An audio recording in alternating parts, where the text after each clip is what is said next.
다 같이 자리에서 일어나서 하나님의 말씀 봉독하도록 하겠습니다. 자, 출애굽기 20장 1절에서 17절까지 같이 읽겠습니다. 출애굽기 20장 1절에서 17절까지입니다. 아멘. 우리 같이 읽겠습니다. 시작. 하나님이 모든 말씀으로 말씀하여 이르시되 나는 너를 애굽 땅 종되었던 집에서 인도하여 낸 내 하나님 여호와니라. 너는 나 외에는 다른 신들을 내게 두지 말라. 너를 위하여 새긴 우상을 만들지 말고 또 위로 하늘에 있는 것이나 아래로 땅에 있는 것이나 땅 아래 물속에 있는 것에 어떤 형상도 만들지 말며 그것들에게 절하지 말며 그것들을 섬기지 말라. 나 내 하나님 여호와는 질투하는 하나님인즉 나를 미워하는 자의 죄를 갚되 아버지로부터 아들에게로 3, 4대까지 이르게 하거니와 나를 사랑하고 내 계명을 지키는 자에게는 1000대까지 은혜를 베푸느니라. 너는 내 하나님 여호와의 이름을 망령되게 부르지 말라.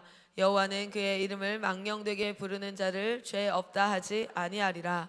안식일을 기억하여 거룩하게 지키라. 엿새 동안은 힘써 내 모든 일을 행할 것이나 일곱째 날은 내 하나님 여호와의 안식일인즉 너나 내 아들이나 내 딸이나 내 남종이나 내 여종이나 내 가축이나 내 문 안에 머무는 객이라도 아무 일도 하지 말라. 이는 엿새 동안에 나 여호와가 하늘과 땅과 바다와 그 가운데 모든 것을 만들고 일곱째 날에 쉬었음이라. 그러므로 나 여호와가 안식일을 복되게 하여 그날을 거룩하게 하였느니라. 내 부모를 공경하라. 그리하면 내 하나님 여호와가 내게 준 땅에서 내 생명이 길리라.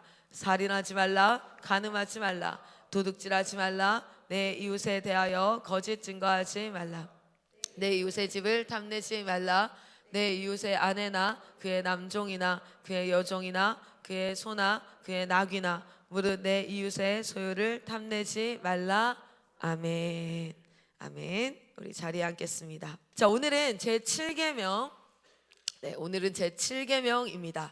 제7계명은 여러분 같이 한번 읽어봅시다. 제7계명 시작. 간음하지 말라입니다. 간음하지 말라. 간음하지 말라라는 이 말씀을 우리가 제목을 같이 한번 읽어보겠습니다. 이 제목을 같이 읽습니다. 시작. 성과 결혼을 대하는 태도, 거룩한 연합. 아멘. 자, 우리는 이 간음하지 말라라는 말씀을 가지고 우리가 어떤 태도를 가져야 하는가? 여러분, 십계명은요 하나님이 꿈꾸는 나라입니다. 십계명은 하나님이 꿈꾸는 나라의 그 이상적인 사람들의 모습이에요. 사람이 어울려 살면 항상 싸움이 있을 수밖에 없는 게 정상인 줄 알아요. 우린 사람이 어울려 살면 어쩔 수 없이 의견의 대립이 있고, 사람이 어울려 살면 언젠가는 어떤 사람은 누군가를 속이기도 하고, 힘이 강한 사람은 힘이 약한 자를 압제하고 자기 마음대로 하려고 하고, 그런 것이 사람의 모임이다라고 생각할 수밖에 없어요. 우리는. 그러나 하나님께서 이 인간을 창조하시고 이 땅을 창조하시고 하나님이 꿈꾸는 나라는 무엇이냐면 십계명이 온전히 그들의 삶 가운데서 이루어지는 나라였습니다. 그 중에 우리는 제7계명을 볼 텐데, 그 제7계명은 성과 결혼을 대하는 태도입니다. 이 10계명이 첫 번째는 하나님께서 이 10계명을 통해서 인간이 무엇을 하나님 앞에 예배가 드려지고 참된 주인이 누구이신가, 창조주 앞에 마땅히 피조물이 드려야 할 태도가 무엇입니까? 바로 예배함입니다. 그래서 첫 번째는 1계명부터 4계명까지 바른 예배가 회복되어지는 것, 이것이 하나님을 사랑한다는 거예요. 우리가 하나님을 사랑한다는 것이 내 입장에서 내가 하나님을 사랑합니다 라고 하는 그런 표현이 아니라 우리가 바른 예배를 하나님 앞에 올려드리는 것, 그것이 하나님을 사랑하는 것입니다. 그러면 이웃을 사랑하는 것, 관계입니다. 관계. 우리는 사람들과 어떤 관계를 맺고 살아야 하고 또 우리는 어떤 태도를 가지고 살아야 하는가, 그 이웃 사랑함의 첫 번째가 질서와 권위를 대하는 태도였습니다. 그리고 생명과 인격을 대하는 태도인데요. 자, 오늘은 성과 결혼을 대하는 태도, 굉장히 중요한 관계 중에 하나가 무엇입니까? 가정 안에서 남자와 여자가 맺는 관계입니다. 그 관계 안에서 우리는 어떻게 살아야 하는가라는 부분을 같이 한번 볼 텐데, 그것을 하나님께서는 이렇게 명령하셨습니다. 간음하지 말라. 그러면 우리가 그냥 간음하지 않았어, 그러면 나는 이 계명을 지킨 거야 라고 할 수 있는가? 우리 한번 보도록 할게요. 간음이라는 표현을 알기 위해서는요, 첫 번째 알아야 될 것은 하나님의 창조의 목적입니다. 하나님께서 이 땅을 창조하신 목적, 그냥 아담을 지어놓고 에덴 동산에서 아담이 잘 살게 하면 되는데, 굳이 하나님께서 아담을 통해서, 가정을 통해서 생육하고 번성하라고 명령하시거든요. 그건 첫 번째 봐야 될 것은, 우리 같이 한번 읽어봅시다. 하나님의 창조의 목적은 무엇이었습니까? 물론 제1의 목적 무엇입니까? 각 개인이 하나님 앞에 하나님을 찬양하고 영원히 그분을 즐거워하는 것이에요. 그렇죠? 그런데 하나님의 창조 목적이 거기에만 국한되어 있지 아니하면, 그런 인간이 하나님을 찬양하고 하나님을 영원히 기뻐하는 그런 인간이 어떠하기를 원하셨냐면, 같이 한번 읽어봅시다. 하나님의 창조 목적, 시작. 하나님의 형상을 가진 자들이 세상을 채움으로써 에덴이 온 세상에 확장되는 것. 여러분, 이건 뭐냐면, 인간의 제1의 목적은 하나님 앞에 하나님을 찬양하고, 그러니까 그분을 찬양한다는 건 하나님을 칭찬한다라는 것과 같아요. praise라는 단어는요, 하나님을 칭찬한다라는 것과 같은데, 그건 뭐냐면 하나님이 하신 일들을 와 이거 정말 대단한데요, 와 이거 정말 대단한데요, 이것이 바로 뭐냐면 하나님을 찬양하는 거예요. 그러니까 하나님이 하신 일이 무엇입니까? 이때까지만 해도 창조 때는 하나님이 하신 일, 하나님이 행하신 일, 이때까지만 해도 하나님께서 행하신 일이 무엇이었습니까? 창조였습니다. 그리고 하나님께서 하신 일이 그 후로부터는 무엇입니까? 하나님께서 이 땅을 구속하시고 구원하시는 일이에요. 그러니까 그 하나님이 하신 일, 와 대단합니다, 진짜 감사합니다, 어쩜 이럴 수가 있습니까? 라고 하나하나 그것을 알고 그것을 칭찬하고 그 의미를 깨달아 하나님 앞에 뭐 하는 겁니까? 영광 올려드리는 거예요. 할렐루야. 그런데 우리가 인간이, 그리고 또 무엇입니까? 그 하나님을 영원토록 즐거워하는 것입니다. 하나님을 영원토록 즐거워하는 것, 하나님을 즐거워하는 것, 그것이 인간의 창조 목적인데, 그러한 한 인간들이 뭐 하는 겁니까? 하나님의 형상을 가진 자들이 그냥 한 명 있는 게 아니라 이 세상에 가득 차기를 원하신 거예요. 그리고 그래서 에덴에 창조하신 에덴의 하나님의 나라와 그리고 그 인간이 온 세상 가운데 확장되는 것을 하나님이 원하셨습니다. 그랬기 때문에 우리 하나님께서 뭐 하셨어요? 하나님이 우리에게 가정이라는 것을 주셨어요. 가정 규례를 주셔서 인간에게 뭘 명령하십니까? 너희는 이 땅에 뭐 하라고요? 이 땅에 뭐 하라고요? 생육하고 번성하라. 그리고 나서 뭐 합니까? 땅을 다스리라 라고 얘기하셨어요. 하나님의 명령입니다. 하나님이 뭐라고 어떻게 하셨다고요? 생육하고 번성하라, 땅에 충만하라. 그렇죠? 그것을 이룰 수 있는 방법이 뭡니까? 아담이 생육할 수 있다. 아담이 뭐 하는 거예요? 또 다른 자녀를 낳고 생산하고 더 숫자가 늘어나는 방법은 뭐 하는 거예요? 아담이 가정을 가지는 거예요. 그 가정을 통해서 뭡니까? 자녀를 생산하고 자녀를 양육하는 것, 그것을 통해서 인간은 뭐 할 수 있어요? 생육하고 번성할 수 있어요. 그런데 생육하고 번성만 하는 것이 아니라 그 자녀가 어떻게 할 수 있도록 자녀를 교육함으로써 무엇을 해야 돼요? 자녀를 교육함으로써 그들이 뭐 할 수 있도록 해야 되는 거예요? 이 땅을 다스릴 수 있도록 하는 것, 그것이 우리에게 부여되어진 하나님 앞에 사명입니다. 그것을 무엇을 통해서 이룰 수 있습니까?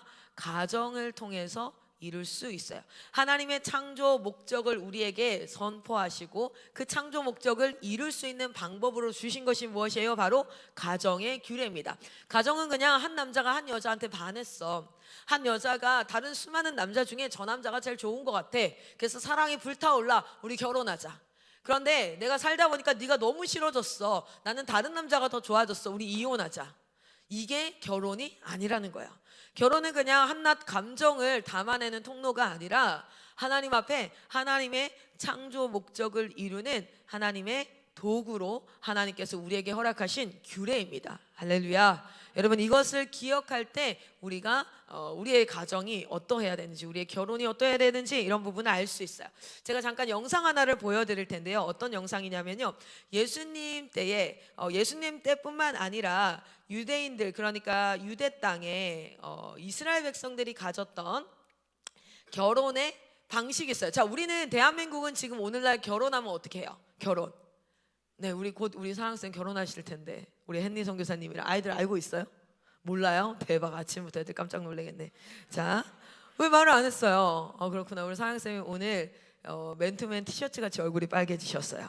자, 우리 사랑 선교사님도 결혼해야죠, 그렇죠? 그런데 그냥 결혼해야 되니까 얘기하는 게 아니라 진짜 올해 결혼하실 거예요, 헨리 선교사님이랑. 그러면은 결혼한다고 하면 어떻게 해요? 여러분, 결혼한다 그러면요, 대한민국은 어떻습니까? 상견례예요, 상견례. 그렇죠? 상견례라는 건, 왜냐하면 개인이 한 명이 남자와 여자가 결혼한 게 아니라 가정과 가정이 결혼을 하는 거기 때문에 상견례를 합니다. 상견례를 하고 나면은 결혼 준비를 해요. 결혼 준비 뭐 하는 줄 아세요? 결혼식을 예약을 해요. 결혼식장 예약하고, 그리고 또 준비해야 되는 게 신혼여행 준비해야 돼요. 또 뭐 할까요? 그렇죠. 너 해본 사람 같다, 야. 신혼집을 이렇게 합니다. 신혼집을 하고, 그리고 또 뭐 할까요? 스드메를 알아요? 스튜디오, 드레스, 메이크업 이렇게 해가지고, 이거 해가지고 결혼 사진을 찍어요. 결혼 사진도 찍고, 그러면서 또 뭐 해야 될까요? 청첩장 만들어야 돼요. 청첩장 만들어서 돌리고 막 이렇게 해요. 그리고 나서 뭐 하냐면 결혼식을 합니다. 결혼식 하고 나면 뭐 한 줄 알아요? 신혼여행이라고 여행을 가요. 그러면 이제 뭐 합니까? 그 후에 대체적으로 혼인신고를 해요. 이렇게 이제 한국은 하잖아요. 그런데 예수님이 살아계실 때 어떻게 결혼이 진행됐는지 우리 때랑은 좀 달라요. 우리나라 지금 모습과는 좀 달라요. 한국의 고전 전통으로는 뭐 함도 가고 어쩌고저쩌고 한데, 어쨌든 우리가 이렇게 결혼하면 이런 게 있는 것처럼 당시에도 결혼의 방식이 있었어요. 그 방식을 한번, 지금 IM 한국 본부는요, 예비 결혼학교라고 해서 예비 결혼학교 청년들이 결혼하기 전에 어떻게 결혼의 의미가 뭔가라는 부분에 대해서 배우는 그런 온라인 과정이 진행되고 있는데, 그 예비 결혼학교에 아마 2주차 강의일 거예요. 한번 예수님이 살아계실 그 당시에 유대 땅에, 그리고 이스라엘 백성들의 결혼 방식에 대해서 한번 같이 보도록 할까요? 네. 들어봐 주세요.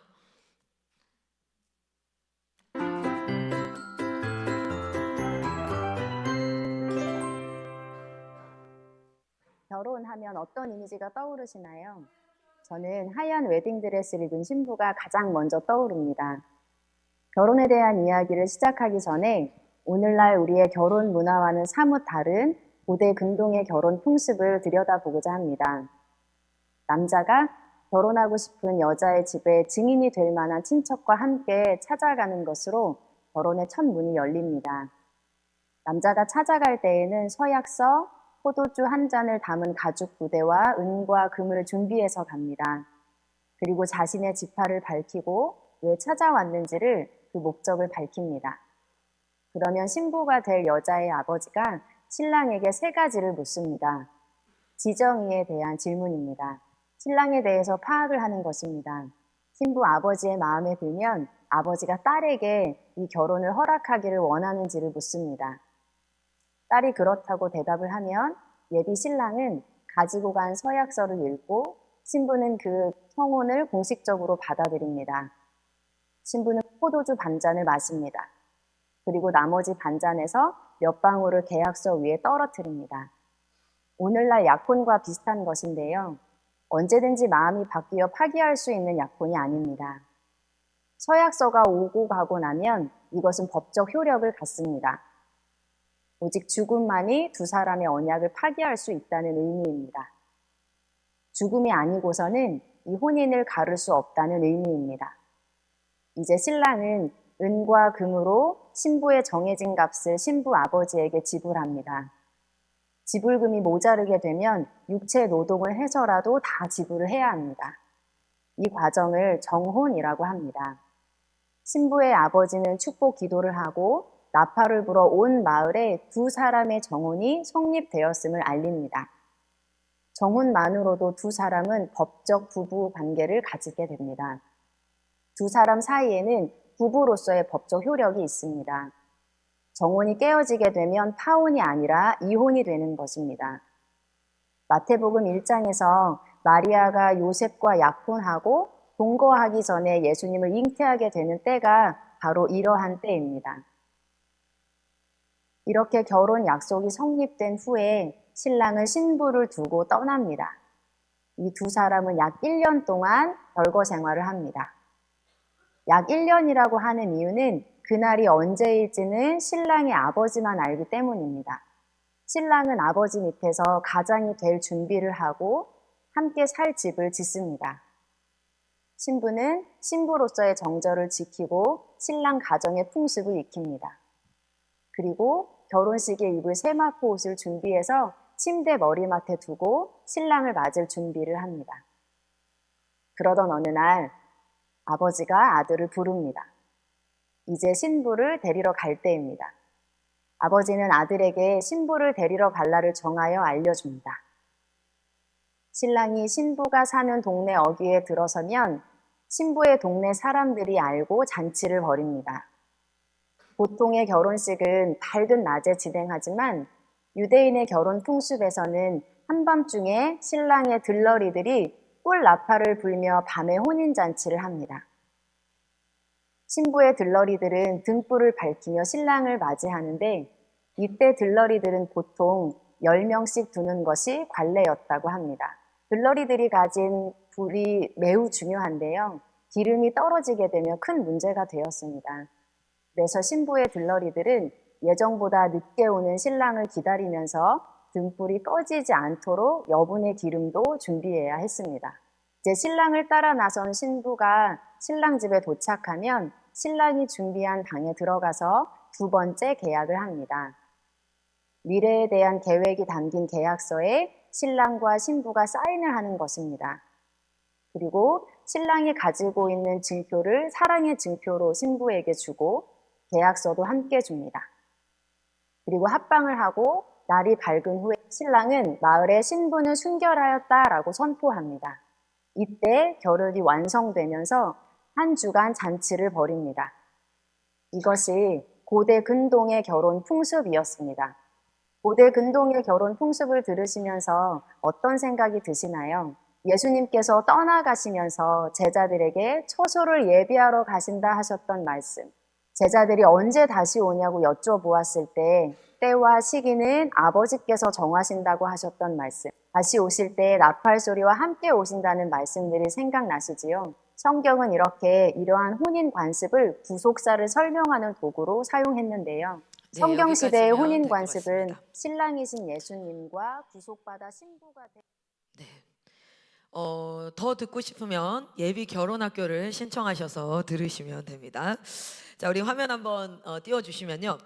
예수님 때 결혼의 관습을 보면 사실은요, 우리가 열처녀 비유나 이런 것들도 이 이스라엘 백성들이 알고 있는 자신의 문화 속에서는 굉장히 익숙한 거예요. 근데 우리한테는 이 열처녀가 뭐야? 왜 또 꼭 10명이야? 막 이렇게 할 수 있어요. 그런데 그것이 그 당시에는 굉장히 익숙한 혼인의 풍습입니다. 그래서 마치 여러분 우리를 신부라고 하고 예수님을 신랑이라고 하는 것은 뭐냐면 이스라엘은 그냥 결혼을 했어. 그럼 우리 이제 부부야. 이게 아니라 이 결혼의 과정인데요. 결혼의 순간이 아니라 결혼의 과정. 우리는 예식장에서 혼인 서약이라고 하죠. 그걸 하는 약 40분에서 1시간의 그 순간이 결혼이라고 생각하지만 이스라엘은 결혼을 순간이라고 하지 않고 과정이에요. 과정.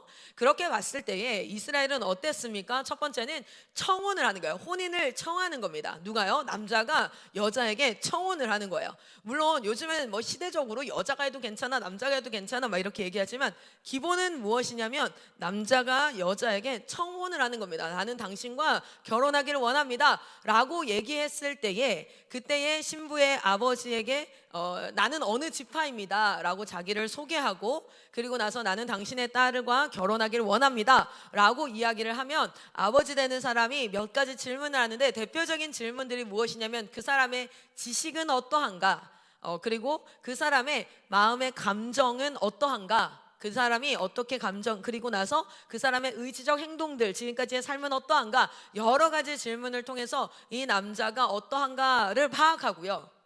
마치 세례문답처럼요. 너는 나를 사랑하느냐 뭐 이렇게 하고 나서 그 아버지가 그래 좋다라고 허락이 되어지면 딸에게 묻는다는 거예요. 그리고 그 딸이 저도 좋습니다 라고 이야기하면 그날 무엇을 합니까? 청혼을 받아들이는 행위를 하는데, 그것이 무엇이냐면 지참금을, 반드시 그 아내를 데려오기 위해서는 남편은 대가를 지불해야 돼요. 그래서 여러분, 라헬을 데려오기 위해서 몇 년을 일했죠? 근데 사실은 속아가지고 몇 년 더 했어요? 더 했어요, 사실은. 그게 뭐냐면 지참금을 주는 문화 가운데 있어요. 그래서 그 남편 될 사람은 아내를 데려올 때 반드시 지참금을 가지고, 그리고 나서 뭐 합니까? 그 혼인 서약서에 뭐 하는 거예요? 포도주는 피를 의미해요. 피의 계약서다라는 뜻이에요. 그래서 포도주를 아내 될 사람이 한 모금을 다 마시지 않고 그것을 몇 방울을 떨어뜨려서 피의 계약서가 성립되었다라는 것을 확인하는 거예요. 그리고 나서 1년간을 이별 기간을 갖습니다. 그 1년 기간이 바로 뭐냐면 남편은 남편으로서의 준비를 하는 거예요. 제일 대표적인 준비는 당시에 뭡니까? 함께 살 집을 준비하는 겁니다. 함께 살 집을 준비하는 것과 더불어서 지참금을 다 내지 못했다면 지참금을 뭐 다 이렇게 내는 그런 과정도 갖고, 그러면서 아버지가 될 준비를 해요. 실제 지금도 유대인들은요, 유대 공동체가, 보수적인 공동체들은 어떻게 하고 있습니까? 1년간 모든 일을 멈추고 자녀에게 토라를 가르칠 수 있는 준비를 한다든지 여러 가지 준비를 하면서 1년간을 남편 된 자로서 보내는 기간을 보내요. 그렇게 다 하고 나면 그 날짜가 딱 정해져 있어서 그 아들들이 아는 게 아니라 그의 아버지가 이제 내 아들이 결혼하여서 한 여자의 남편이 될 준비가 됐다라고 생각이 되는 그날에 아들을 부릅니다.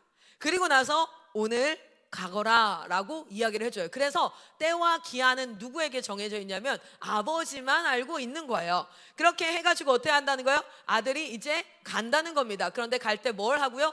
뿔나파를 불면서 저 멀리서부터 내가 왔음을 알리는 거예요. 이제 생각해봐요. 뿔나파를 불면서 쭉 가면은 아주 희미하게, 여러분, 한 마을이, 그러니까 결혼은요 1대1로 하는 게 아니에요. 오늘날은 그냥 우리가 다 준비하고 뭐 하는 겁니까? 초대하지만 한 마을에 결혼할 사람이 있다, 그래서 청혼을 받아들였다, 그러면 그 마을 전체가 약 1년 정도 뒤 언젠가는 올 텐데 그때에 밤에 온단 말이에요. 여러분, 지금은요 가로등이 있어요. 지금은 후라시 키면 돼요. 그런데 그때는 가로등이 있어요, 후라시가 있어요. 여러분, 깜깜한 밤에 한번 나가보세요. 진짜 칠흑같이 어둡단 말이에요. 그래서 어떻게 합니까? 멀리서부터 뿔나팔이 들리면 마을에 있던 사람들은요, 여러분, 누군가가 정혼을 하잖아요. 청혼을 받아들이잖아요. 그러면은 그 마을은 한 1년 정도 조금 지난 날 언젠가부터는 언제 올지 몰라. 그래서 뭐 하고 있는 거예요? 기름을 항상 준비하고 있어야 돼요. 그리고 저 멀리서부터 뿔나팔 소리가 아주 희미하게 들리면, 그러면 가장 민감한 들러리들, 가장 민감한 준비된 그 사람들이, 그것은 처녀들이 그 일들을 감당하도록 되어져 있어요. 그 사람들이 뭐 하고 있어요? 벌떡 일어나서 어떻게 해야 됩니까? 기름불에 불을 붙이고 들고 나가서 이 신랑이 신부의 집에 잘 도착할 수 있도록 그 앞에서 맞이를 해줘야 되는 거예요. 그런데 그게 9시에 올 수도 있고 1시에 올 수도 있고 4시에 올 수도 있고 언제 올지를 모르니까, 그 어두운 밤길에 언제 올지 모르니까 어떻게 됩니까? 항상 밤마다 불을 켜놓고 있다가 나가야 되는데 기름이 준비가 덜 돼 있으면 가서 꺼져버릴 수 있어요. 그러면 이 결혼이 성사가 되지 않을 수 있어요. 그렇기 때문에 항상 기름을 준비해야 돼요. 그렇게 준비를 합니다. 그리고 나서는 뭐 하는 거예요? 이 사람이 와서 이제 결혼이 성립이 되어지는 거예요. 자, 이 과정을 한번 보세요. 여기 제가 이렇게 써놨어요. 보면은 청혼입니다. 청혼. 결혼을 청하고 나서 이 이별과 기다림. 그러면 남자가 그렇게 집을 준비하는 동안 여자는 뭐 하냐면 두 가지를 합니다. 한 가지는요, 남자의 집에 가서 살아가기 위해서는 그 가정의 풍습을 익혀야 돼요. 각 가정마다 풍습이 있기 때문에 그 풍습을 익혀야 돼요. 그리고 두 번째는 자신이 처녀였음을 증명해야 됩니다. 오늘날은 처녀였음을 증명하고 싶다, 나는 임신하지 않았다라는 것을 확인하고 싶으면 산부인과 가면 돼요. 산부인과 가서 울트라사운드로 뭐 하면 돼요? 확인할 수 있어요. 당시에는 확인할 수 있을까요? 없을까요? 확인할 수 있는 방법이 하나도 없어요. 그렇기 때문에 약 1년간 지금부터 결혼 내가 청혼을 받아들였습니다 하고 나서 1년 동안 배가 불러오지 않아야 해요. 임신이 되지 않아야 해요. 그것이 정절을 의미하는 바예요. 그래서 두 가지를 해야 합니다. 하나는요, 남편 집에 가서 그 가정에 살아가야 되는데 이제는 평생을 그 집에서 살아야 돼. 그러니까 그 집의 풍습, 가풍을 익히는 것과 더불어서 내가 정결한 신부가 맞습니다 라는 것을 증명합니다. 그리고 나서 신랑이 왔을 때에 처녀의 모습으로, 정결한 모습으로, 거룩한 모습으로 뭐합니까? 신랑과 함께 결혼 생활이 시작되어지는 거예요. 그래서 이 관습을 보면은 왜 예수님께서 그 교회를 뭐라고 얘기하십니까? 신부라고 얘기하고 본인을 신랑이라고 얘기했냐면, 우리 주님이 뭐 하신 거예요? 우리에게 청혼하신 거예요. 이제 나와 영원히 함께 살자. 거기에 우리는 그리스도인으로 응답한 거예요. 그런데 우리 예수님과 우리가 지금 뭐 하고 있는 겁니까? 이별의 기간을 겪고 있는 거죠. 그 이별의 기간 동안에 신부인 교회는 뭐 합니까? 우리가 정결한 자임을 나타내고, 그리고 하나님 나라의 신랑 되신 하나님과 영원히 살 그 하나님 나라의 풍습, 그러니까 그 하나님 나라의 법을 뭐 하는 겁니까? 우리가 익혀가는 기간인 거예요. 그래서 우리는 신부로 신랑 되신 예수님을 기다린다라고 표현을 하죠. 그리고 예수님이 뭐라고 얘기하셨어요? 나는 뭐 하러 갔다 그래요? 나는 너희가 살 집을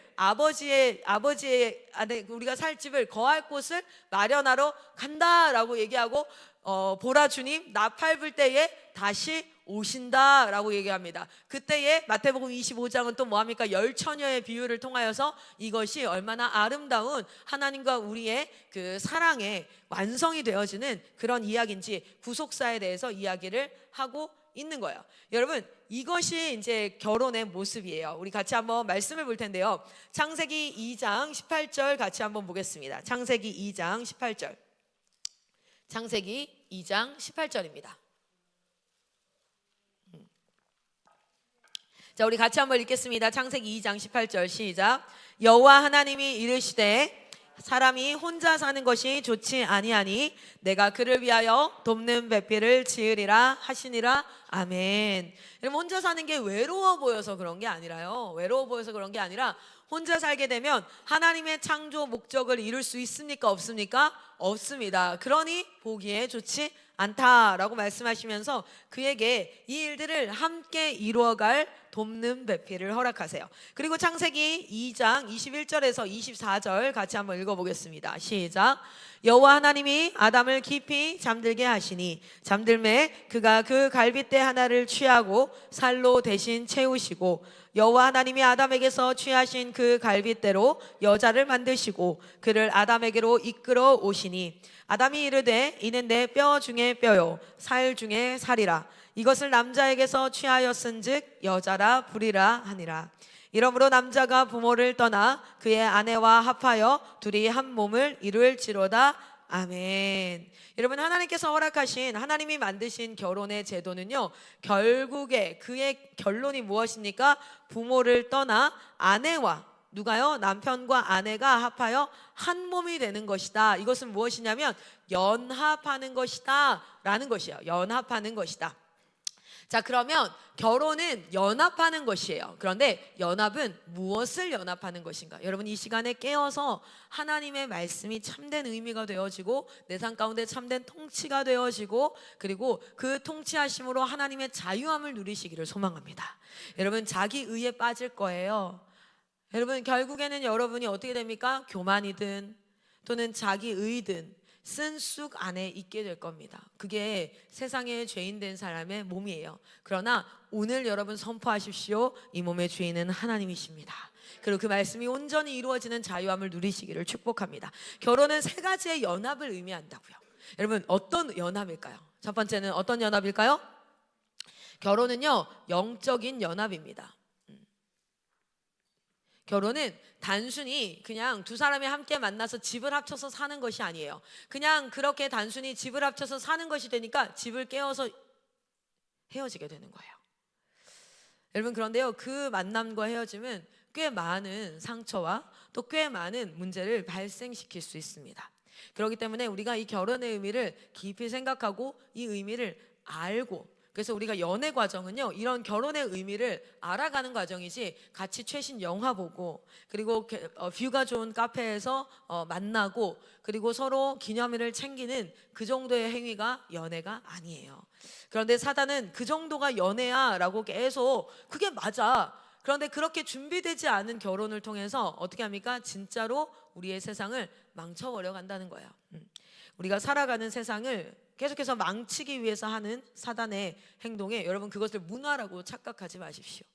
그것은 문화가 아닙니다. 하나님께서 우리에게 온 것은 뭐한 것이에요? 우리가 제대로 살기 위해서, 행복하기 위해서 하나님은 이런 규례를 주셨는데, 사단은 계속 이간질하면서 뭐합니까? 너 그렇게 살면 너무 답답해. 하나님 앞에 살면 넌 죽는 거야. 너무 힘들어. 그냥 네 마음대로 just do it. 네가 하고 싶은 대로 하고 살아. 그런데 아세요? 우리가 하고 싶은 대로 하고 살면요, 사실 결과적으로는 죽이고 빼앗고 멸망시키는 사단의 일이 이루어져요. 우리의 삶이 망가져요. 그 당시에는 내가 하고 싶은 대로 하니까 되게 즐거운 것 같아요. 그 당시에는 내가 되게 자유로운 것 같아요. 그 깊게 생각하고 싶지 않아. 굳이 이렇게까지? 그런데 아십니까? 내 행동이 내 삶을 파괴하는 것으로 이어져 가요. 그것은 교회를 출석하는 사람이나 출석하지 않는 사람이나 똑같아요. 교회를 아무리 백날 출석한다고 해도 여러분, 하나님의 말씀을 믿고 그 말씀이 내 삶 가운데 이루어지는 것, 그때 누려지는 것이 천국이지, 아는 것 가지고 누려지는 것이 천국이 아닙니다. 자, 결혼은요, 세 가지 연합인데, 첫 번째 영적인 연합, 두 번째는 어떤 연합일까요? 두 번째는요, 정신적인 연합입니다. 정신적 연합, 이것을 정서, 감정의 연합이라고 볼 수 있어요. 네. 영적인 연합, 인간은 영과 혼과 육으로 이루어져 있고요. 두 개로 분류를 하자면 영과 육으로 이루어져 있다라고 볼 수 있어요. 여러분, 이 혼이라는 건 영과 다릅니다. 영은 원함입니다. 원함. 그래서 물질의 영이 들어와 있으면 돈을 너무너무 벌고 싶어요. 그렇죠? 음란의 영이 들어와 있으면 뭐합니까? 막 음란한 행동들을 하고자 합니다. 거짓의 영이 들어와 있으면 뭡니까? 거짓말을 하게 해서라도 거짓말을 하고요. 그리고 성령이 내 안에 내주하신 뭐가 됩니까? 거룩한 것을 원하게 되어져요. 영의 기능은요, 원함의 기능을 가지고 있어요. 그래서 내가 무엇을 원하는가를 보면은 What I want is me라고 얘기해요. 내가 원하는 것이 곧 나다라고 얘기할 정도로 영이 원함입니다. 혼은 생각하는 것입니다. 생각을 영으로 착각할 수 있는데요, 그렇지 않아요. 생각하고 느끼는 것입니다. 느끼는 것, 감정, 혼. 그리고 육체는 뭡니까? 지금 우리의 육체, 육신, 이 눈에 보이는. 그래서 인간을 세 개로, 3분법으로 분류하자면 영혼, 육으로 분류할 수 있고요. 2분법으로 분류하자면 영과 육인데, 육에는 생각과 우리의 육체, 이 두 가지가 포함이 되어져 있어요. 그러니까 영적인 연합이라는 것은, 여러분, 우리가 난 크리스찬과 결혼을 할 수 없는 이유가 뭐냐면, 세 가지가 다 연합이 되어져야지 온전한 연합인데, 이 원함이 하나 되질 않아요. 그래서 만약에 남편은 예수를 믿고 아내는 예수를 믿지 않는다면, 남편의 원함은 하나님을 사랑하고 하나님 앞에 예배드리고 하나님 앞에 하나님이 주시는 원함이 생겨집니다. 지속해서. 그래서 그리스도인은요, 하나님을 향한 갈망과 원함이 지속해서 일어나게 되어 있어요. 그런데 예수 믿지 않는 자는 세상의 원함, 영은 비워져 있지 않아요. 영은 공속 상태가 아닙니다. 하나님이 거하시거나 아니면 세상의 영이 거하거나, 그러면 계속 세상의 영을 원하게 되어져 있어요. 그것은 무엇을 의미하냐면, 실제로 내가 원하는 게 좀 더 좋은 차를 갖고 싶어요. 좀 더 좋은 집을 갖고 싶고요. 내가 좀 더 나은 직장을 갖고 싶고, 이렇게 세상의 원함, 인간은 그 원함을 가지고 인생을 살아가요. 이 원함이 이루어질 때 우리는 즐거울 낙자라고 하는데, 인생에 낙이 있어요. 넌 인생의 낙이 뭐니? 이런 표현하자. 너 인생의 즐거움이 뭐니? 라는 뜻이에요. 준이는 인생의 낙이 뭘까? 그거를 생각해보면 뭘 알 수 있냐면, 내 영의 주인이 누구인지를 알 수 있어요. 그래서 내가 먹고 마시는 것, 소유하는 것, 갖는 것, 그게 너무 좋아요. 그런데 여러분 그거 아세요? 저는 그게 되게 좋았던 사람이에요. 그래서 제가 쇼핑 엄청 좋아했어요. 사는 거 엄청 좋아하고 막 이랬거든요. 그런데 제 원함이 예수 만나고 나서부터 여전히 그 원함들이 뭐 완전 없어진 건 아니에요. 그러나 그거보다 훨씬 더 큰 원함이 있어요. 그게 내 삶을 이끌어가고 있는데, 그게 뭐냐면, 저는 한 영혼이 하나님 앞에 돌아오는 걸 한번 경험하고요, 진짜 와, 이거 대박이다.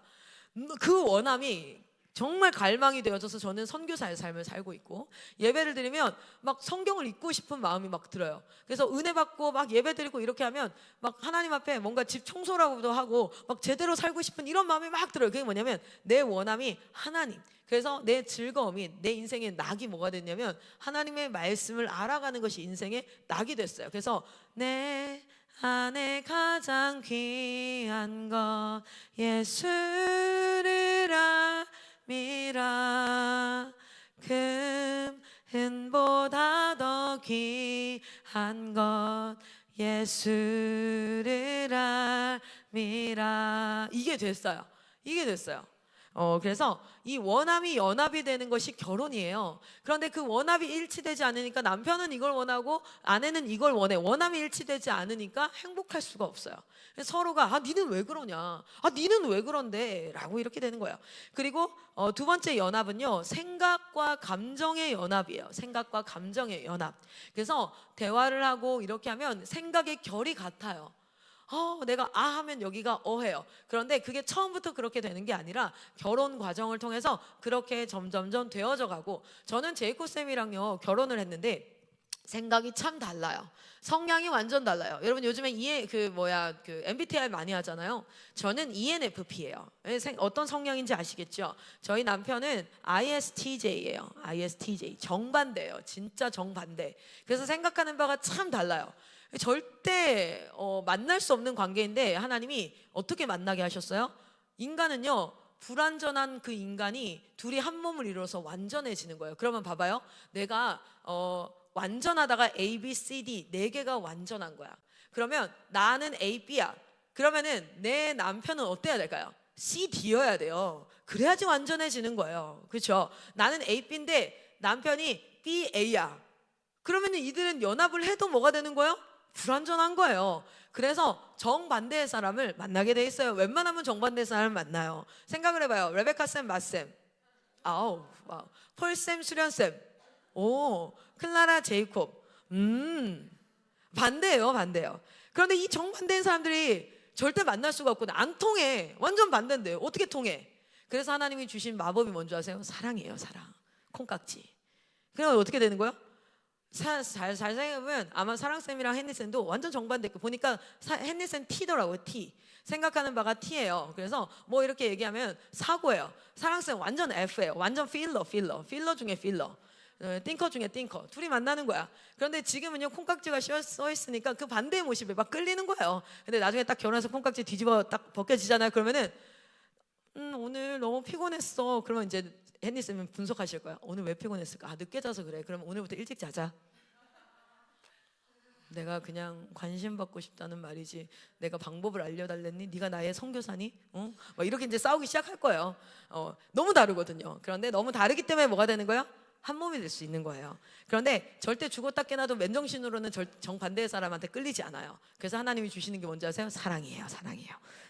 근데 그래서 생각이 전혀 다르다는 걸 결혼하는 순간 깨닫게 되어져요. 와우, 대박 사건.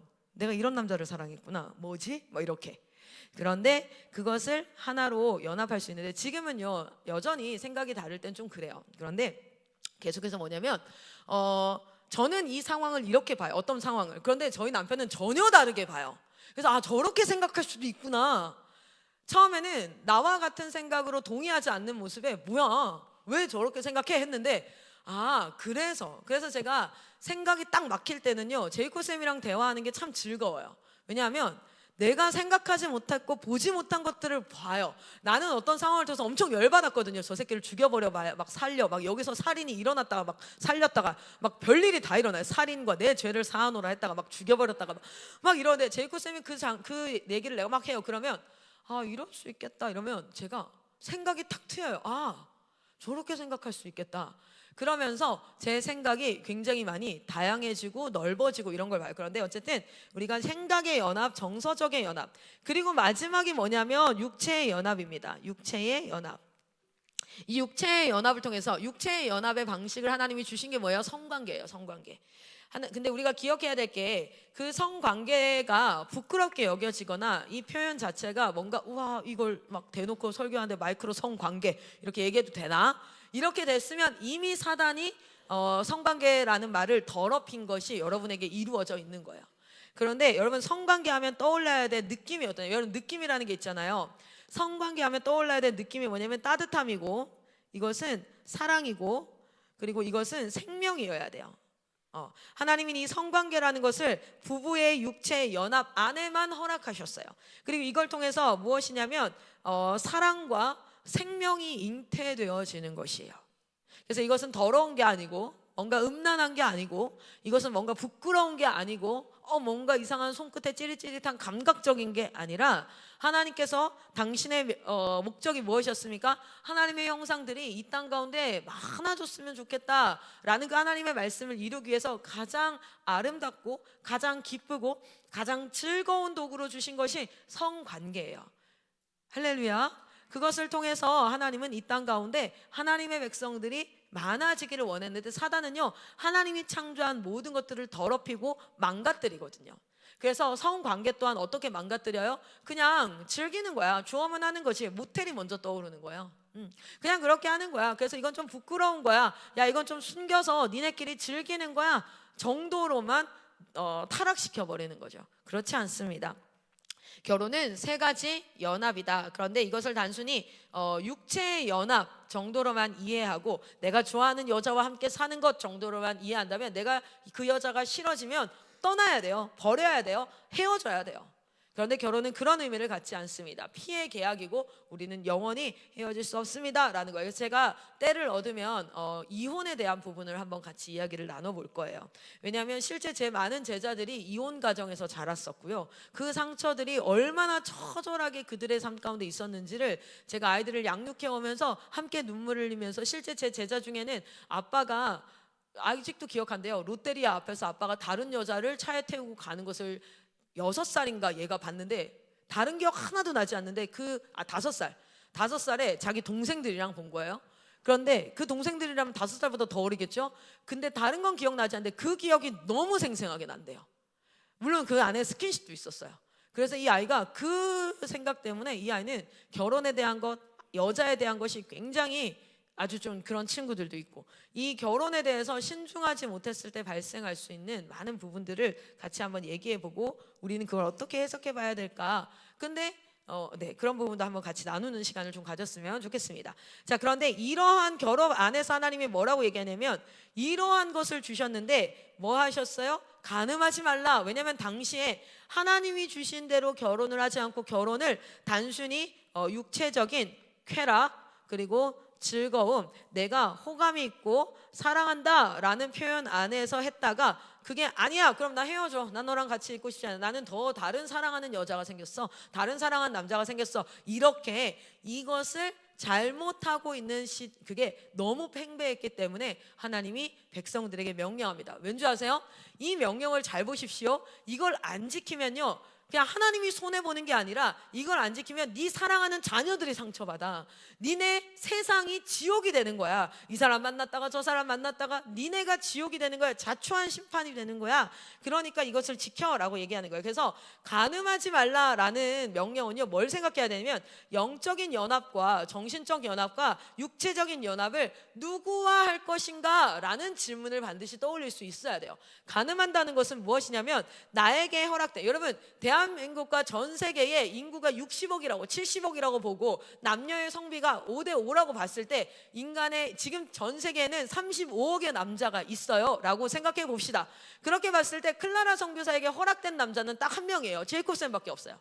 제이콥 쌤에게 허락된 여자는 딱 한 명밖에 없어요. 클라라 쌤밖에 없어요.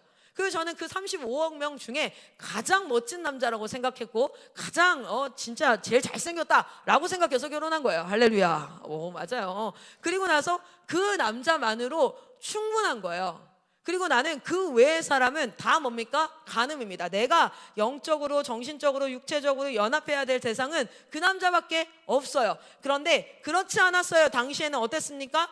그렇지 않고, 실제로 여러분 보면은, 이 말씀을 한번 봐야 되는데, 나 어디다가 갖다 놨지? 여기 보세요. 실제로 우리가 이게 누구에게 주어졌어요? 이스라엘 백성들 출애굽해가지고 광야를 가던 사람들에게 주어진 거고, 이제는 약속한 땅 가나안 땅에 정착을 해서 살아야 돼요. 거기에는 문화라는 게 있어요. 문화, 지금 대한민국도 문화라는 게 있고요. 사람들이 살아가는 풍습이라는 게 있습니다. 이게 뭐냐면 모든 사람이 하고 있어요. 그거 아세요? 모든 사람이 하는데 나만 안 하면 이상해져요. 그게 문화예요. 그게 옳은지 그른지 상관없어요. 모든 사람이 다 하는데 나만 안 해. 그러면 그거 너무 이상해요. 인간은 그걸 견디지를 못해요. 왜냐하면 인간은 사회적 동물로 지어졌기 때문에. 그런데 이스라엘 민족들이 이렇게 있는데 그 민족들이 들어갈 대다수의 나라에서 대다수의 사람들이 무엇을 하고 있어요? 그러면 그 문화가 이스라엘 백성들도 분별력이 없으면 나도 해야지 이렇게 된단 말이에요. 그래서 이스라엘 백성들 하지 말라고 했어요. 왜 그랬냐면 여러분 한번 읽어봅시다. 레위기 18장 3절에서 4절 한번 읽어보겠습니다. 시작. 너희는 너희가 거주하던 애굽 땅의 풍습을 따르지 말며 내가 너희를 인도할 가나안 땅의 풍속과 규례도 행하지 말고 너희는 내 법도를 따르며 내 규례를 지켜 그대로 행하라. 나는 너희의 하나님 여호와니라. 아멘. 자, 그리고 그 18장의 마지막에도 이렇게 얘기합니다. 한번 읽어봅시다. 시작. 그러므로 너희 곧 너희의 동족이나 혹은 너희 중에 거류하는 거류민이나 내 규례와 내 법도를 지키고 이런 가증한 일을 하나라도 행하지 말라. 너희 전에 있던 그 땅 주민이 이 모든 가증한 일을 행하였고 그 땅도 더러워졌느니라. 너희도 더럽히면 그 땅이 너희가 있기 전 주민을 토함같이 너희를 토할까 하노라. 이 가증한 모든 일을 행하는 자는 그 백성 중에서 끊어지리라. 그러므로 너희는 내 명령을 지키고 너희가 들어가기 전에 행하던 가증한 풍속을 하나라도 따름으로 스스로 더럽히지 말라. 나는 너희의 하나님 여호와니라. 아멘. 오늘 이 명령을 여러분에게도 하고 있고 나에게도 하고 있는 겁니다. 지금 세상에 있는 풍습과 사람들이 하고 있는 것들을 하지 말라라고 얘기해요. 그럼 그 사이에 뭐가 있었을까요? 이 사이에 나오는 내용이 뭐였을까? 읽어봅시다. 원래 안 읽었는데 읽어야 될 것 같아요. 레위기 18장 가봅시다. 레위기 18장 6절에서 23절까지. 제가 한 절, 여러분이 한 절 읽읍시다. 그리고 마지막 절 함께 교독합니다. 6절에서 23절까지입니다. 자, 먼저 읽겠습니다. 각 사람은 자기의 살부치를 가까이 하여 그의 하체를 범하지 말라. 나는 여호와니라.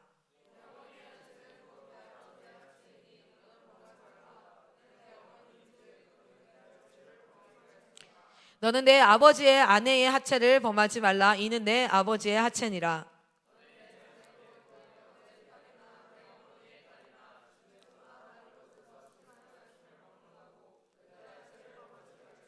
내 손녀나 내 외손녀의 하체를 범하지 말라. 이는 내 하체니라.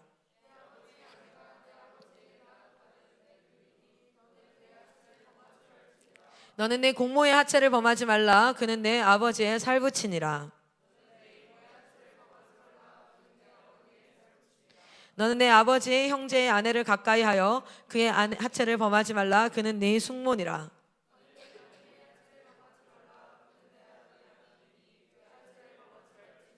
너는 내 형제의 아내의 하체를 범하지 말라. 이는 내 형제의 하체니라.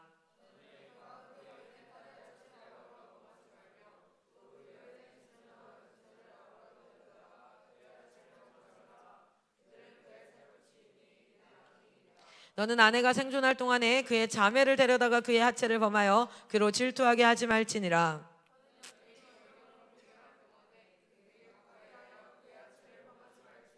너는 내 이웃의 아내와 동침하여 설정함으로 그 여자와 함께 자기를 더럽히지 말지니라.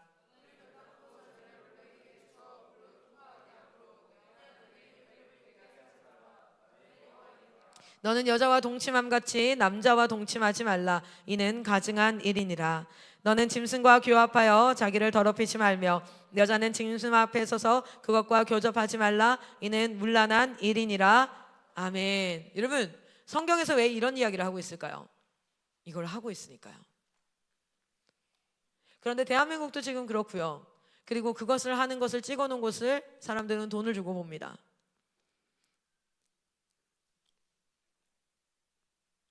여러분 혹시 음란물을 보는 사람이 있으면 그것이 죄임을 기억하십시오. 그것은 죄입니다. 그것은 악행입니다. 그래서 하나님이 기뻐하지 않고 아니면 하나님이 가증스럽게 여기는 거예요. 당시에 가나안 땅에 들어갈 때에 가나안의 풍습을 따르지 말라. 여러분 여기 말씀 한번 보면요. 가나안 풍습 따르지 말라. 레위기 18장 상반절에, 레위기 18장의 마지막 하반절에 그 풍습을 따르지 말라. 대체 어떤 풍습이었을까요? 거기에서 거의 80%는 무엇입니까? 성적인 부분입니다. 성적인 음행에 대한 부분이에요. 그리고 무엇입니까? 몰렉에 대한 이야기, 무엇입니까? 우상 숭배하는 것. 그리고 또 뭐예요? 마지막으로 이제 이야기하는 게 동성애에 대한 거. 그리고 수간에 대한 거. 동물과 그런 막 이런 것까지.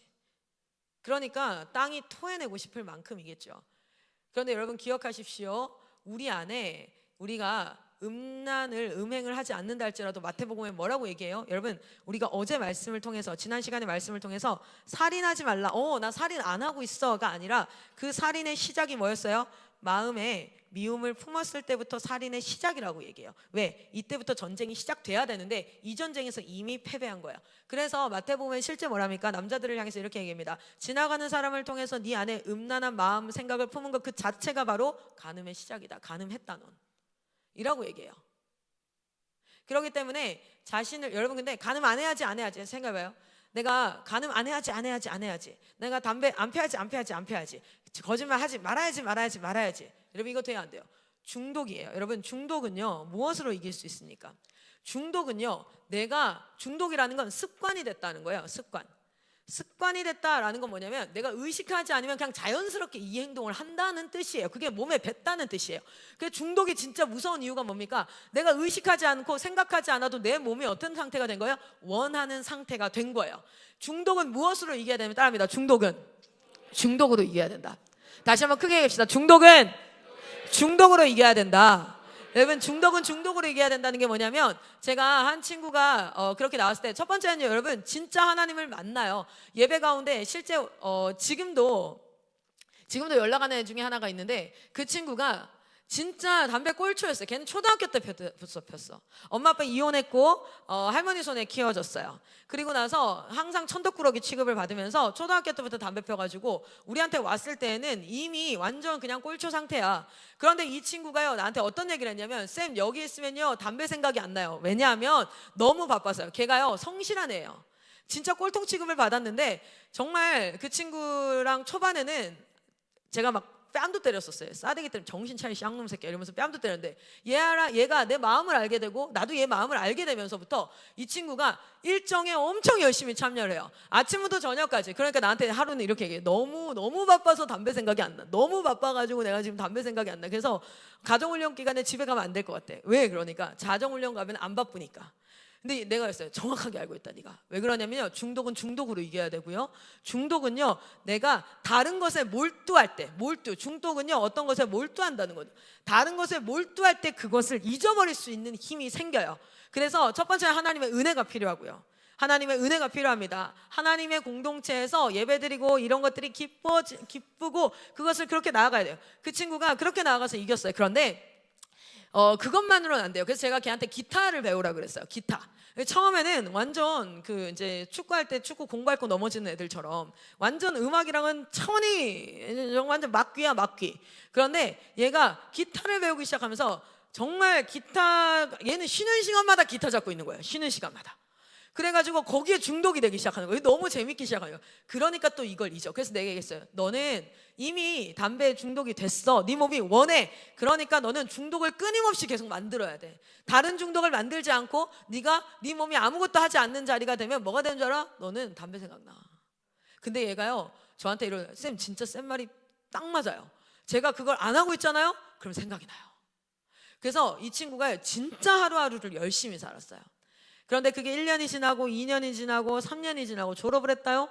졸업을 하니까 어떻게 될까요? 조금 뭐가 돼요? 안일해지죠. 그러니까 담배 피더라고요. 그래서 내가 전화했어요. 개놈의 새끼 막 이러면서 전화해가지고 다시 그 방법을 잊지 마라. 하나님 앞에 그 방법으로 살아가야 된다. 하나님을 매일 초청하고 그리고 네가 또 다른 중독을 찾아야 된다. 그런데 그것은 사람을 살리는 중독, 회복하는 중독, 그런 중독을 찾아라. 여러분 평생 싸워야 됩니다. 죄에 중독됐다는 건 무슨 뜻인지 아세요? 평생 고달프다는 뜻이에요. 그래서 하나님이 아예 하지 말라고 하는 이유가 그거예요. 죄에 중독이 되면요 평생 고달파야 돼요. 그건 네 잘못, 네가 한 행동에 대한 결과야. 그것까지 다시 다 없어질 거라고 착각하지 마세요. 평생 고달플 거예요. 다른 사람은 싸우지 않아도 될 싸움과 싸워야 될 겁니다. 제 친구가 저와 나이가 같은 친구가 있는데 지금은 지금 목사님이세요. 지금은 목사님인데 전도사일 때 한 번은 막 울면서 전화 왔어요. 엄청 날라리짓 하던 애요. 진짜 날라리짓 했던 애고 실제로 낙태를 2번이나 했어요. 하여튼 놀다 저렇게까지 저 미친년이라고 우리 막 그럴 정도로. 그런데 이 친구가 제가 저 신앙생활 하던 그 당시에 19살 정도였었던 것 같아요. 예수님을 진짜 지대로 만났어요. 완전 뜨겁게 만났어요. 그리고 이 친구가 신학교를 갔어요. 신학교를 가고 전도사가 됐는데 저한테 하루는 전화가 왔어요. 막 울면서 전화 왔는데 자기를 죽여버리고 싶대요. 그 내가 좀 너무 깜짝 놀랐어요. 워낙 극단적인 애기 때문에 너무 깜짝 놀랐어요. 너 어디냐고. 그래서 제가 진주래요. 진주로 달려갔어요. 대전에 있었거든요. 그날 기차 타고 진주로 바로 가가지고 진주로 갔는데 얘가 막 울고 난리가 난 거예요. 그래서 무슨 일이냐라고 봤더니 혜진아 너는 힘들면 담배 생각 안 나지? 이래요. 안 나지? 전 담배 한 번 펴본 적 없어요. 그래서 난 담배 생각이 안 나요. 근데 얘는 담배를 폈고 막 다 했었으니까 사역을 하고 하나님의 은혜가 충분할 때는 괜찮대요. 그리고 막 열심히 하나님의 일을 하는 괜찮은데 그냥 집에 와서 좀 쉬고 있으면 그냥 담배 생각이 난대요. 미칠 것 같대요 정말. 그래서 자기 자신이 너무 싫대요. 그리고 너무 힘들잖아요. 그럼 얘는 15살 때부터 계속 동거했었어요. 계속 그 남자 집에 살았어. 얘가 이렇게 사역을 하다 보면 정말 뜨겁게 사역을 해요. 근데 얘가 지금 20대 초중반이에요. 뜨겁게 사역하면 이런 그 남자들이 있잖아요. 그런 일 있으면 그냥 사랑받고 싶은 마음이 그냥 이렇게 그냥 뭐냐면 내가 뭐 좀 잘 보여야겠다, 뭘 흘려야겠다 이게 아니라 그게 계속 내 사역에 걸림돌이 되는 거예요. 나도 너무 안 그러고 싶은데 막 그런데요. 그러다가 어느 날 얘가 그날 나 부른 그날이 어떤 날이었냐면 얘가 결국에는 그냥 담배를 핀 거예요. 자기 전도사예요. 지금 교회 전도사고 청년부 사역하고 있어요. 중고등부 사역하고 있어요. 그래서 자기를 죽여버리고 싶대요. 하나님 앞에 하나님 나를 그냥 죽여주세요. 막 이렇게 했어요. 근데 제가 딱 가서 딱 했던 얘기가 이거예요. 이게 네가 평생 짊어지고 가야 될 네 행동의 결과야. 하나님이 하지 말라고 그렇게 얘기했잖아. 근데 네가 거기에 중독이 됐어? 죄를 알아버렸어. 죄는 짓는 게 아니야. 죄의 문은 열리는 거야. 여러분 죄는요 행동 한 번 한 것 그걸로 땡치는 게 아니에요. 죄가 들어오는 순간 죄는 나를 이제 통치하기 시작합니다. 그래요? 그러면요 평생 죄의 노예. 그래서 여러분 보세요. 저는요 힘든 일이 생겨요. 그러면 힘든 일과만 싸우면 돼요. 너무 힘들어. 근데 난 담배 생각 안 나. 근데 얘는요 힘든 일 생기면 죄의 문이 열려 있기 때문에 얘는 힘든 일이 생기면요 그 죄의 문과도 싸워야 돼요. 담배랑도 싸워야 되고요. 남자 생각나는 거랑도 싸워야 돼요. 얘는 싸워야 될 게 너무 많아진 거예요. 그래서 여러분 청소년기 때 사단이요 너무너무 원하는 거 뭔지 아세요? 여러분이 죄의 문이 열리길 원해요. 죄의 문이 열려놓으면 그 당시는요 은혜 받을 수도 있고 그 당시는 이럴 수 있잖아요. 그런데 평생 뭐가 짊어지는 거냐면 또 다른 무게가 짊어져요. 하나님 앞에 정말 이렇게 자유롭게 나아가고 싶은데 그게 안 끊긴다니까요. 그게 안 된다니까요. 그래서 평생 더 다른 사람보다 더 힘을 내서 싸워야 돼요. 그게 언제 끊어지는 줄 압니까? 우리 주님이 내 안에 임재하실 때 끊어져요. 할렐루야. 죄의 문이 열린 사람들은 진짜 하나님을 간구하셔야 됩니다. 그냥 뭐 적당히 내가 이렇게 아니요. 여러분 행동의 결과가 생각보다 커요. 여러분 10대 때 내가 알지 못하는 상태에서 그때는 이렇게 하세요. 우리 부모를 신뢰하셔야 돼요. 내가 알지 못하는 가운데 내가 몰랐어. 이렇게까지 심각할 줄 몰랐지 라고 얘기하셔도 죄의 문이 열리고 나면 그걸 평생 짊어지고 살아가야 돼요. 그래서 신뢰하라는 거예요. 선교사님들이 부모들이요 여러분한테 안 좋은 거 시키는 게 아니에요. 그거 하지 말라고. 여러분 약속 시간 어기는 것도 중독됩니다. 약속 시간 어기는 것도 다시 말해서 습관되어져요. 그러면 그 습관, 그 죄의 짐을 평생 짊어지고 살아가야 돼요. 그래서 죄의 문이 열리지 않도록 하기 위해서 여러분을 이 자리에서 보호하고 있기도 하고요. 죄의 문이 열린 자들을 향해서 같이 싸우는 거예요. 어떻게 해서 눈치라도 줘가지고 그 싸움에서 이길 수 있게. 왜냐하면 이겨가 보면 조금씩 더 이겨갈 수 있어요. 그런데 기억하세요. 평생 사실은 그 유혹의 문이 열려 있어요. 그래서 평생 하나님 앞에 더 뜨겁게 간구하셔야 될 줄 믿습니다.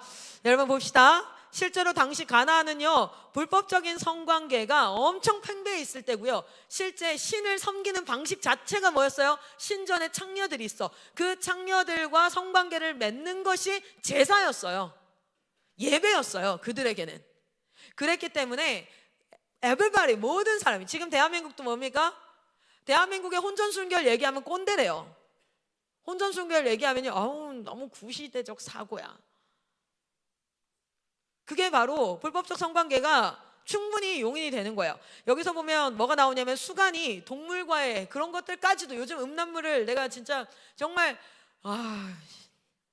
어떤 어머니가 나한테 영상을 하나 보냈어요. 우리 아이가 이런 걸 보더라고요. 애니메이션부터 시작해서 막 별걸 다. 그래서 내가 어머니 주여. 그래서 제가 그때 한동안 기도했어요. 주님, 예수 보혈로 저 새끼를 씻어주세요. 푹 담궜다가 아주 그냥 막 진짜 주님, 얘가 예배 때 그게 생각난다는 거야. 사람과 대화할 때 생각나는데, 그냥 지나가는 여자를 보면 그게 생각나는데, 왜? 눈에 이미지로 확 박혀가지고. 정상적인 결혼이 되겠습니까? 아내를 거룩하고 아내를 귀하고 그렇게 여길 수 있겠어요? 그 영상에 나왔던 여자들과 뭐가 달라? 가 돼버리는 거예요. 뭐야? 결혼을 더럽히는 거예요. 동성애라든지, 그리고 행음과 간음이 있는데, 이 부분은 제가 한번 좀 나눠서 한번 볼게요. 행음과 간음은 조금 차이가 있어요. 간음과 크게 보자면 이런 거예요. 간음은요 이미 결혼한 자예요. 그러니까 이미 결혼한 자가 자신의 남편과 아닌 상대와 성관계를 맺는 것이 간음입니다. 그것이 간음이에요. 그런데 행음이라는 건 음란한 행위라는 뜻이에요. 음란한 행위라는 뜻인데, 부부의 성관계, 모든 성관계, 이게 무슨 뜻이냐면 이런 거예요. 간음이 조금 더 작은 의미고, 그리고 행음이 좀 큰 의미인데, 우리 의인이는 지금 결혼하지 않았어요. 그렇죠? 그러나 언젠가 결혼할 거예요. 그런데 결혼하지 않은 상태이든 결혼을 했든지 간에 성관계는요 합법적인 부부 관계 안에서만 허락되어지는 거예요. 그런데 그 외에 성관계를 맺는 것, 그것은 행음입니다. 아직 결혼하지는 않았어요. 아내가 있을 거지만 지금은 결혼하지 않았어요. 그럼에도 불구하고 다른 여자와 성관계를 맺으면 그것은 행음입니다. 그래서 간음과 행음을 조금 구별하기도 해요.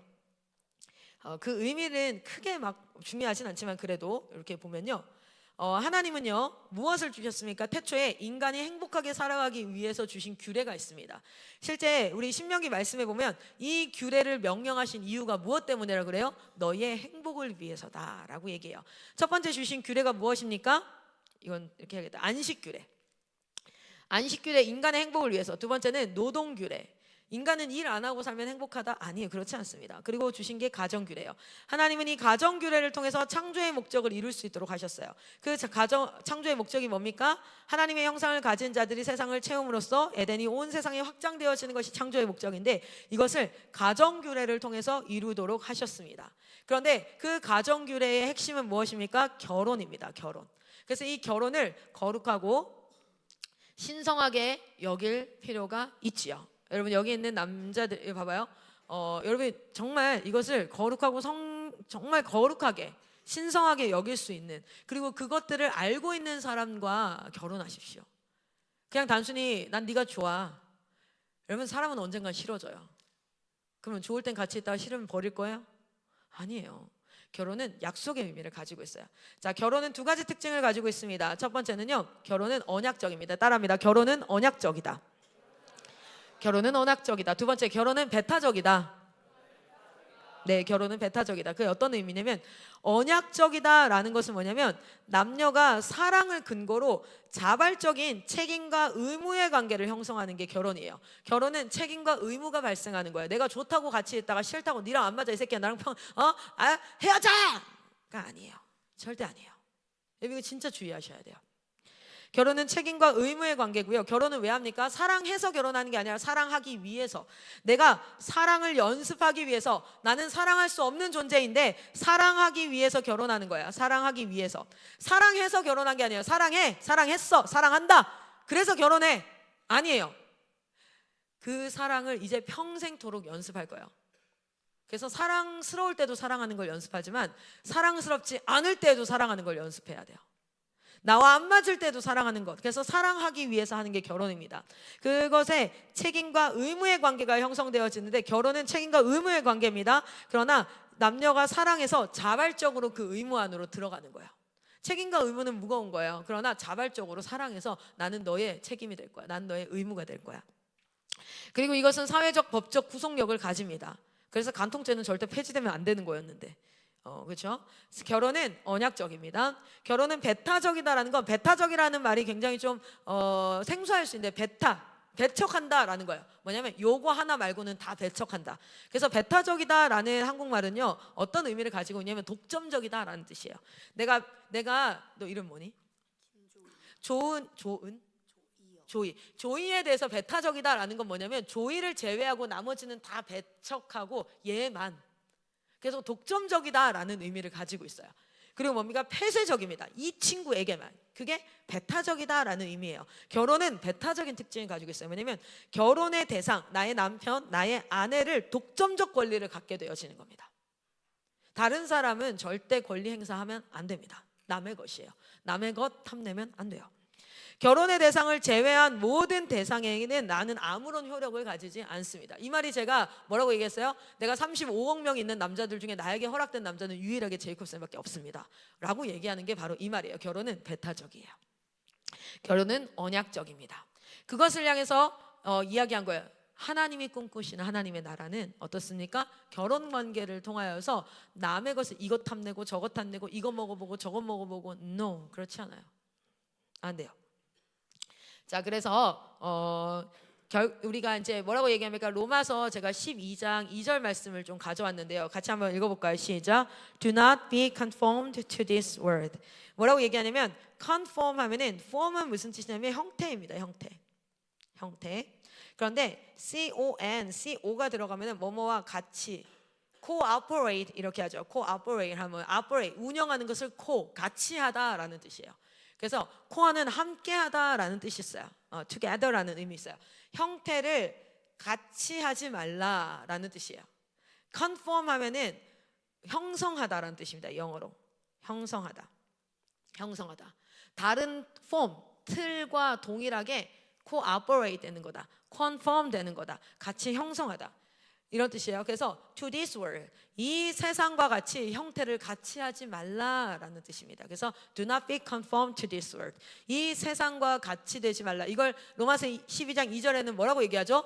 이 세상을 본받지 말라라는 한국말이 do not be conformed예요. 그들과 형태를 같이 하지 말라. 너희의 결혼의 형태를 그들과 형태를 같이 하지 말라. 너희가 일하는 형태를 그들과 같이 하지 말라. 그것이 뭡니까? Do not be conformed예요.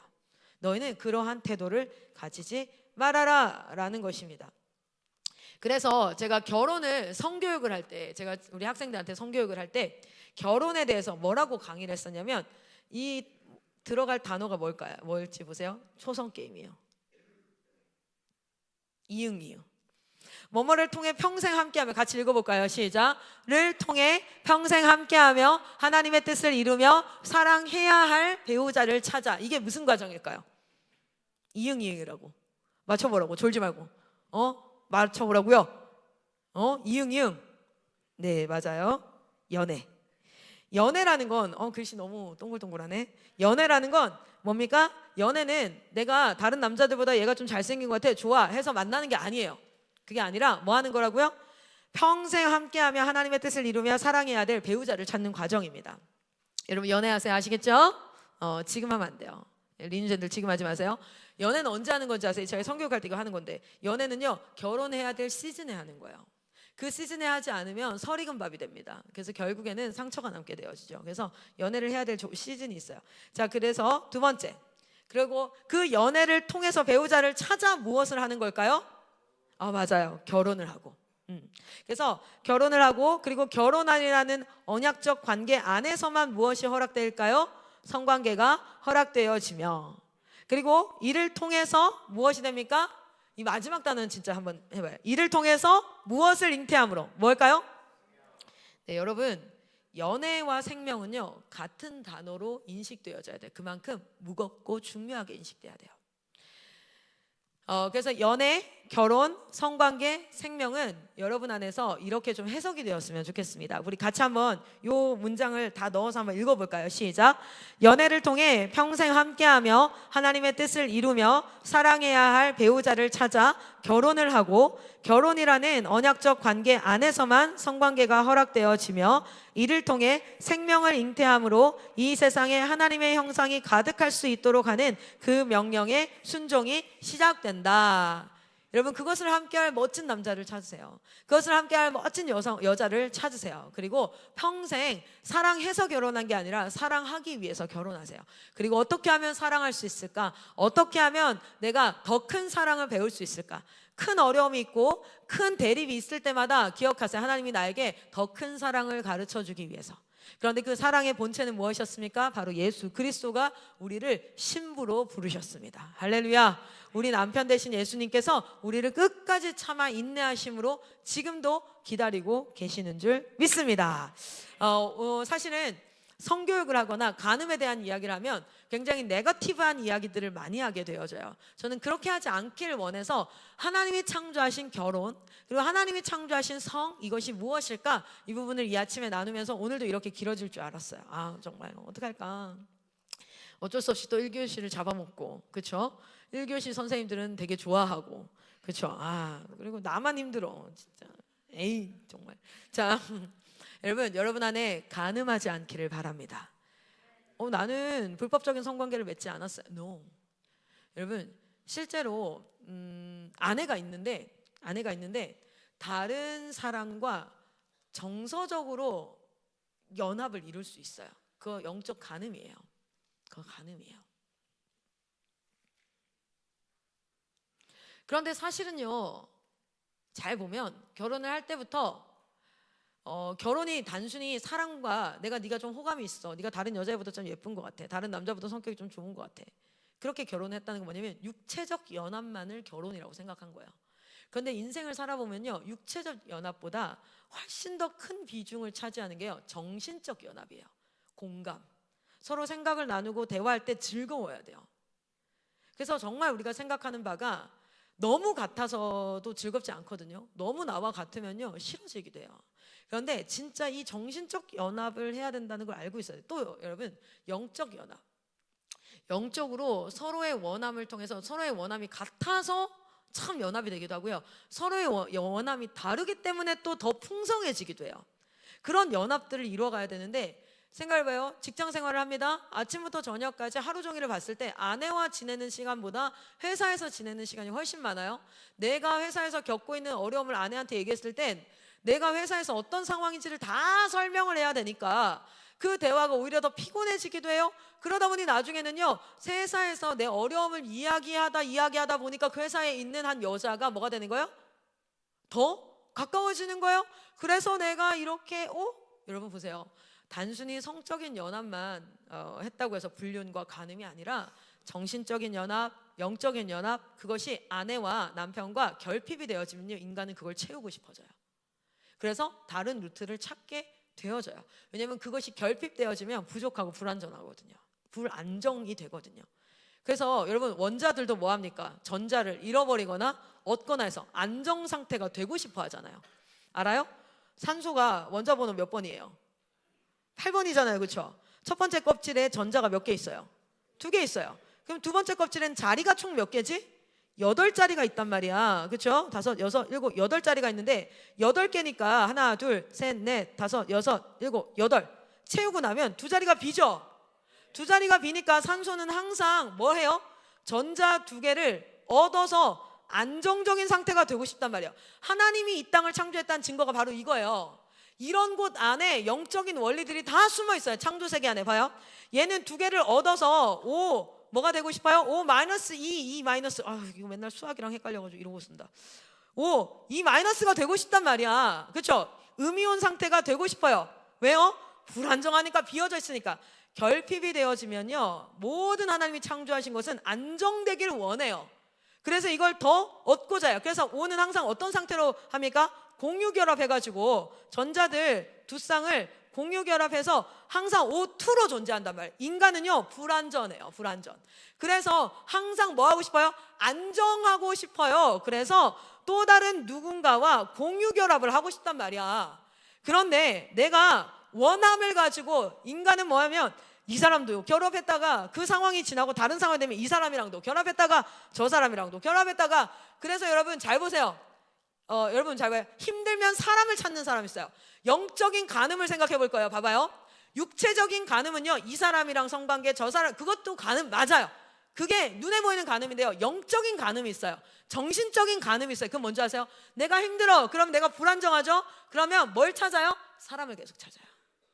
사람을 찾아서 이 사람이랑 상담하고 저 사람이랑 뒤로받고 위로받고 싶어요. 계속 사람이랑 붙어 다녀요. 그러지 말라는 것이 아니라 여러분 누구와 연합해야 될지가 간음의 기준입니다. 여러분이 연합해야 될 대상은 하나님이에요. 가장 먼저로는 그분으로부터 하나님이 사람을 붙여주셔서 위로함 받을 수 있습니다. 그런데 여러분 사람을 의지하기 시작하면 어떻게 되냐면 이렇게 되는 거예요. 전자들도 보세요. 얘네들도 아니면은 잃어버려. 내가 버려버리고 싶어요. 왜? 안정적이고 싶으니까. 안정적이고 싶으니까. 인간도 그래요. 인간은 결핍이 있으면 안정적이고 싶어요. 그래서 누구로 충분해야 되냐면 서로가 노력해야 돼요. 아내만 봐야지. 그런데 아내와 남편이 이것을 서로에게 충족시켜줘야 돼. 그것이 사랑이야. 러스트가 아니에요. 러스트는 무슨 뜻입니까? 러스트와 러브의 차이가 있어요. 사람은요 사랑을 받고자 해요. 이건 러스트예요. 나를 채우고 이 사람을 통해서 나를 채우는 것, 이건 러스트입니다. 러브는요 내가 누군가를 채워주는 게 러브예요. 여러분 내 상대가 안정적일 수 있도록 내가 어떻게 사랑할 수 있을까? 이게 하나님이 말씀하신 사랑인데, 너 왜 기념일에 생일날 나 안 챙겨줘? 넌 왜 내 마음을 몰라? 넌 내가 힘든데 왜 위로하지 않아? 너는 뭐 계속 이 사람을 통해서 나를 채우려고 하는 것? 그리스도인들도 그래요. 그리스도인들도 연애할 때 상대를 통해서 나를 채우려고 해요. 러스트. 연애는요 러브예요. 러브하세요. 러스트 하지 마시고. 이 러스트 때문에 싸워요. 그리고 결국 관계가 깨어집니다. 그 사랑하는 남자와 그 사랑하는 여자가 불안정하기 때문에. 그런데 내가 예수만으로 충분하고 주님 안에 충만하면 내가 평생토록 채워주고 내가 평생토록 사랑하고 내가 평생토록 섬겨줄 대상이 상대가 되고, 그 사람도 주님 안에서 나를 채워주면, 여러분 천국과 지옥의 차이가 뭔지 아세요? 천국과 지옥의 차이를 이렇게 얘기했어요. 팔이 굽혀지지 않는 세상. 그럼 봐봐, 먹어야 되잖아. 밥을 먹어야 되잖아. 먹어봐라. 어떻게 먹겠어? 던져서 이렇게 먹을 거야? 그래서 지옥은요 다 이러고 있대요. 못 먹어가지고 배고프대. 지옥은 이러고 있대요. 천국은 어떻게 하는 줄 알아요? 천국은 이러고 있대요. 먹어. 그럼 이 사람이 떠서 또 날 준대요. 천국은요 아주 우아해. 서로 떠먹여 주니까. 근데 지옥은요 남 생각 안 해.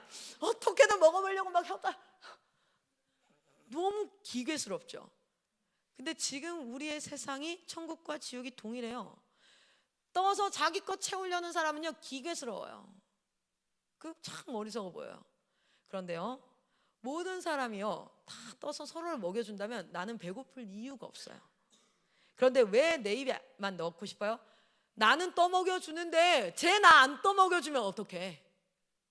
나는 이렇게 헌신하는데 상대가 나한테 안 그러면 어떡해? 불신을 통해서 지옥은 형성되어져요. 결혼도 지옥이 될 수 있어요. 남편과 아내를 통해서 나를 채우려고 할 땐 지옥이 될 겁니다. 그런데 내가 사랑하기 위해서 결혼한다면 결혼은 천국이 될 겁니다. 러브 하세요. 러스트 하지 마시고. 러스트가 영어로 무슨 뜻이죠? 러스트가 무슨 뜻이죠? 음욕을 채우다 할 때 음욕이란 뜻이 러스트입니다. 러스트. 사랑하세요. 여러분 여러분의 부족함을 상대를 통해서 채우려 하지 마시고. 인간은 안정적인 상태를 원해요. 그래서 누군가가 채워줘야 합니다. 맞습니다. 그래서 둘이 한 몸을 이루라고 얘기를 해요. 그러면 수고해서 서로를 사랑하고 헌신하고 그리고 서로를 채워주고 그랬을 때 상대가 또 나에게 그럴 때 그곳은 천국이 되어져요. 여기서 사랑을 연습하세요. 여기서 이기적인 사람은 공동체에서 불편함만 따박따박 나발나발을 붙였어요. 따발따발이라고 했네. 자기의 불편함만, 자기의 힘듦만, 어려움만, 내가 불편하다 이거야, 내가 힘들다 이거야, 여기서 계속해서 러스트를 연습하는 사람이 있어요. 자기를 채우려는 사람. 내가 편해야지 좋은 거야. 편하면 만사형통한 거야. 그런데 여기서 여러분, 여기서는요 러브를 연습하는 곳이에요. 다른 사람을 돕고 섬기고 헌신하고. 그런데 어떤 신뢰? 마지막 얘기하고 마치겠습니다. 그 스파르타 전쟁 아십니까? 영화 300을 보면요, 스파르타라는 나라가 했던 전쟁을 한 모티프로 하고 있는데 한 300명이 10만 대군을 이기는 전쟁이에요. 근데 사실은 역사적으로는 졌어요. 마지막에 졌는데 진짜 엄청나게 밀어붙였어요, 그 10만 대군을. 그때 그들의 전략이 뭐였는지 아세요? 방패와 창을 가지고 싸우잖아요. 다 어떻게 싸우는지 아세요? 방패를 자기 가슴에 둬요. 자기를 최대한 방패 뒤에 숨기고, 그리고 창을 가지고 찌르면서 나가는 거야. 이게 그 당시의 전술이었어요. 근데 스파르타는 어떻게 하는지 아세요? 방패를 옆 사람 가슴에다가 댔어요. 그리고 창은 자기 앞에 대고. 그러면 내 앞은 비어있죠. 누가 채워요? 내 옆 사람이 채우는 거야. 혼자 자기만을 보호하고 자기만 하면 자기가 밀리는 것 같으면 도망가 버리는 거야. 근데 봐봐요, 남의 가슴을 막아줘야 돼. 내가 다른 사람이 날 막아, 내가 빼는 순간요 다 빠지는 거야. 그러니까 이 결집을요 풀 수가 없어서 이 300이라는 영화를 보면요, 마지막에 진짜 이 10만 대군을 어마어마하게 몰아붙여요. 300명이. 그건 뭐냐면, 내가 상대를 신뢰하고 믿고 나를 지키는 게 아니라 남을 지킬 때 진짜 승리가 이루어질 수 있어요. 나 혼자 이렇게 하잖아요. 그럼 나 혼자 싸워야 돼. 그런데 우리가 돼버리면요 힘이 엄청 세지거든요. 러브 하셔야 돼요. 하나님 나라의 핵심 원리는 사랑입니다. 믿음, 사랑, 소망, 그 세 가지는 지금 이 땅에서부터 영원까지 있을진데 그 중에 제일은 사랑이라. 할렐루야. 여러분 안에 사랑이 제대로 연습되시기를 소망합니다. 사랑하는 자들 되시기를 소망합니다. 그래서 내 하나님을 사랑하고 내 이웃을 내 몸과 같이 사랑하라가 십계명의 핵심이죠. 자, 우리 이 시간 기도하고 마치도록 하겠습니다.